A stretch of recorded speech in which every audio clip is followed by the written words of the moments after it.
নমস্কার, সনাতন ধর্মকথা চ্যানেলে আপনাদের সবাইকে স্বাগত। আজ ভাদ্র মাসের 25 তারিখ, বৃহস্পতিবার, কৃষ্ণপক্ষের চতুর্থী তিথি। মহাভারতের আদি পর্বের 132তম অধ্যায়ে দ্বিতীয় অংশ অর্জুনের শিক্ষা পর্ব শুরু করব। নারায়ণং নমস্কৃত্য নরং চৈব নরোত্তমং দেবীং সরস্বতীং ব্যাসাং ততো জয়মুদীরয়েৎ।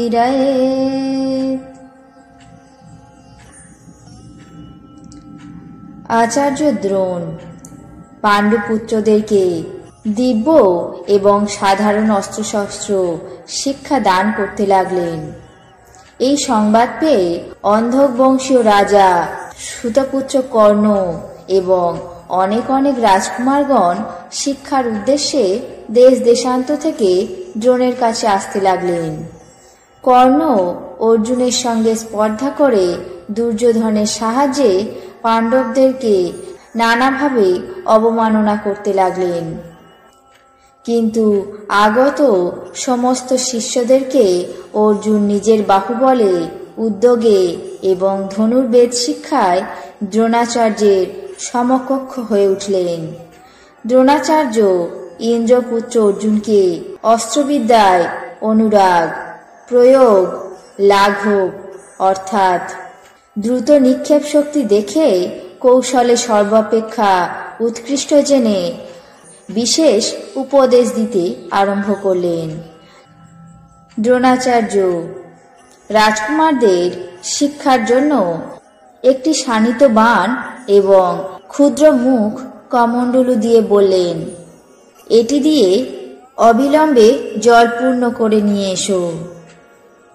সেই সময় নিজের পুত্র অশ্বত্থামাকেও একটি বিস্তীর্ণ মুখ কলসি দিলেন এবং তাকে বিশেষ বিশেষ অস্ত্রের উপদেশ দিতেন।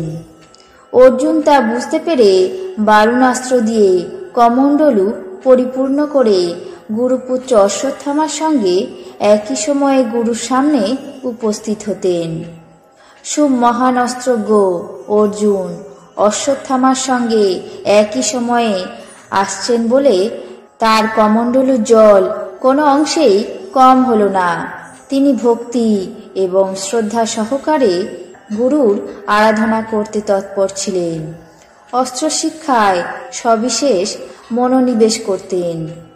এইভাবে অর্জুন ক্রমশ দ্রোণাচার্যের অত্যন্ত প্রিয় পাত্র হয়ে উঠলেন।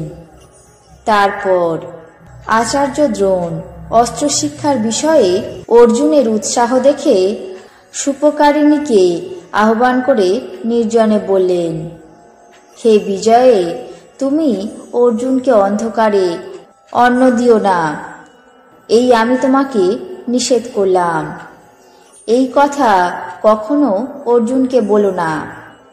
একদিন অর্জুন ভোজন করছেন, সেই সময়ে প্রবল বেগে বাতাস উঠতেই প্রদীপ নিভে গেল।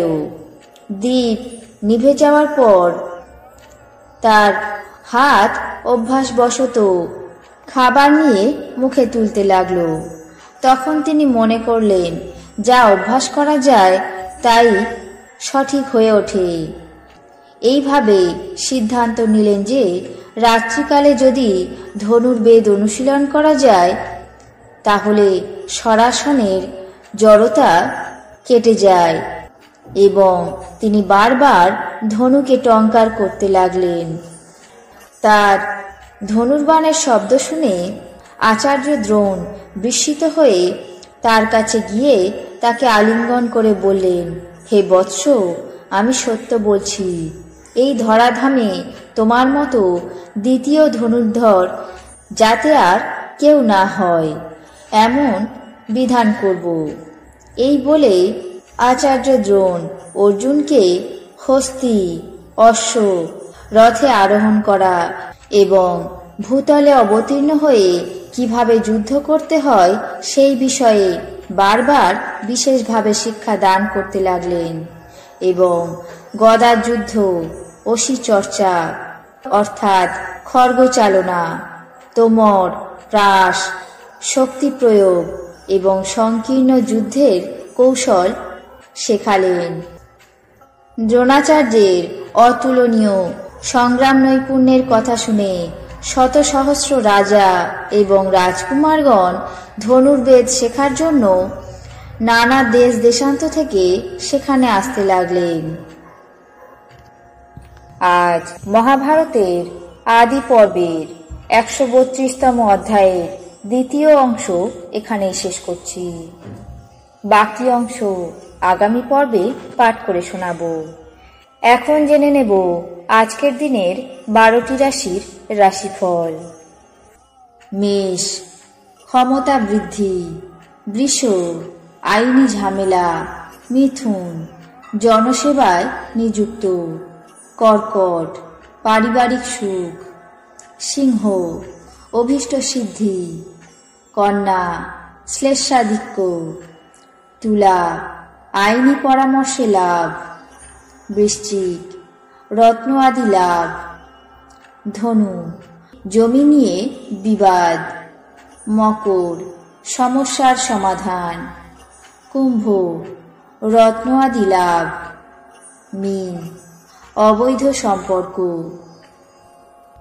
এই ছিল আজকের দিনের 12টি রাশির রাশিফল। আপনাদের কেমন লাগলো তা অবশ্যই কমেন্ট বক্সে জানাবেন।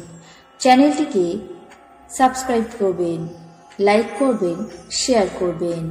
ধন্যবাদ।